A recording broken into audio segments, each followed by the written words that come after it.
Our lesson starts with the world's most coveted and valuable commodities, gold. Gold is a beautiful and scarce metal that sits atop the periodic table. For a long time, it was simply admired as a symbol of status and wealth, worn by kings and queens, emperors and empresses, pharaohs and conquerors. Gold is relatively easy to melt, form and measure, and so became an obvious choice for creating coins. Around 560 BC, King Alyattes of the ancient Lydian civilization minted what is believed to be the first official currency to ever exist, the Lydian stater. The Lydian stater is a commodity currency, or a currency that is made from a physical commodity. Lydian staters were made from a mixture of silver and gold, and the value of each coin was denoted by a symbol.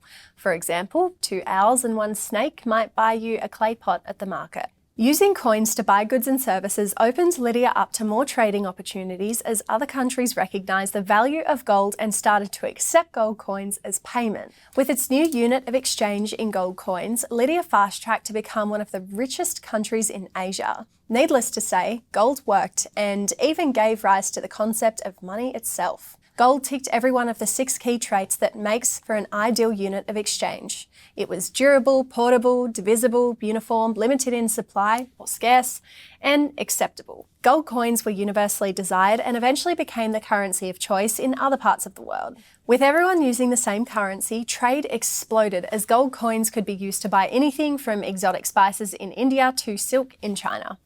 Back in those times, trade was carried out on foot and horseback. So unfortunately, it wasn't long before travellers carrying gold attracted bandits and criminals, and gold eventually became unsafe to carry. Additionally, gold became less portable because it was so heavy. The more trading activity increased, the more gold travellers had to carry. Imagine lugging 5 kilos of gold for hundreds, possibly thousands of miles, only for it to be stolen mid-trip. Further, gold was so popular and in such high demand that it became limited in supply. There simply wasn't enough to go around to everyone. Like what happens with rhinestones, gold became impractical and people needed a solution to an ineffective and outdated way of exchanging value. That's when China introduced a lighter and more convenient alternative to gold, paper cash called jiaozi. During 1260 CE, the Yuan dynasty of China had become a wealthy society with a complex system of trade. The Chinese people had to innovate to keep up with the volume of trade, and paper cash was a great alternative. Here's how it worked.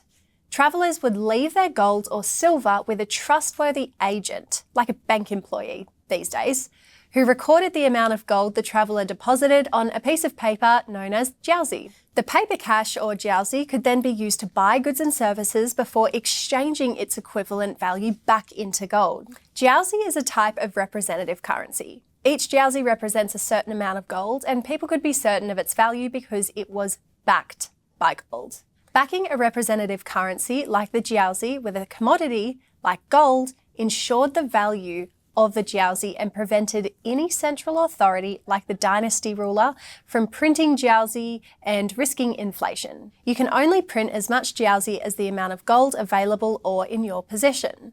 People were reminded of the consequence of creating more jiaozi by means of counterfeiting, as a Chinese inscription on each note warned, "Those who are counterfeiting will be beheaded." China was onto something with its jiaozi paper cash, and eventually other parts of the world followed suit with their own versions of representative currency. North America introduced IOUs so it could trade with Europe more quickly, and Canada stopped using coins in favour of paper playing cards, which they gave monetary values. Paper cash was far more convenient to use than coins, but it didn't come without its risks. Unfortunately, Western governments fell into a trap, and they ignored the purpose of gold in backing those various forms of representative currency. Why? Well, they needed to print paper cash by any means necessary to fund costly wars like the Napoleonic Wars and the American Civil War, and this led to bad cases of inflation. Paper currency issued and controlled by a central authority would become known as fiat currency, the third and last type of currency we refer to in this lesson. Fiat is derived from a Latin term that means "let it be done," and I like to think this loosely translates to "we hold the power to print all the money we need with no regard to gold or any other commodity as providing underlying value." Fiat currency has no intrinsic value. Rather, its value comes from the government deeming it valuable, and we play by these rules because using fiat currency is the only way that we can borrow money and repay debt. Back to the Napoleonic Wars. Printing lots of cash to fund a war might sound like a good idea. War is expensive after all.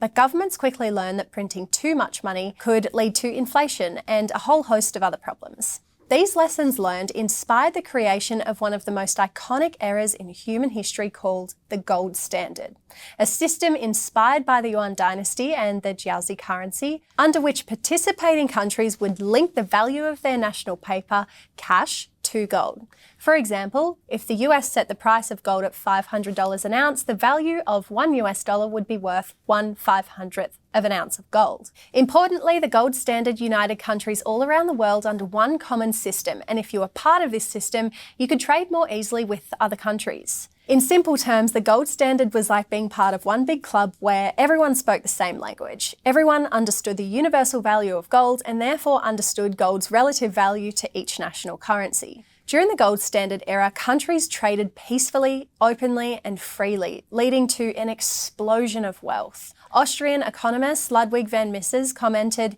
"It's easy to understand why people viewed the gold standard as the symbol of this greatest and most beneficial of all historical changes." Importantly, gold acted as a limit to the issuance of more currency by imperfect humans working inside the machinery of the government and the banking system. Gold made things run smoothly, and by 1900, 50 countries were a part of the gold standard, and paper cash was more stable than ever. The gold standard era almost sounds too good to be true, and ultimately it was. The gold standard was momentarily abandoned in the year 1914.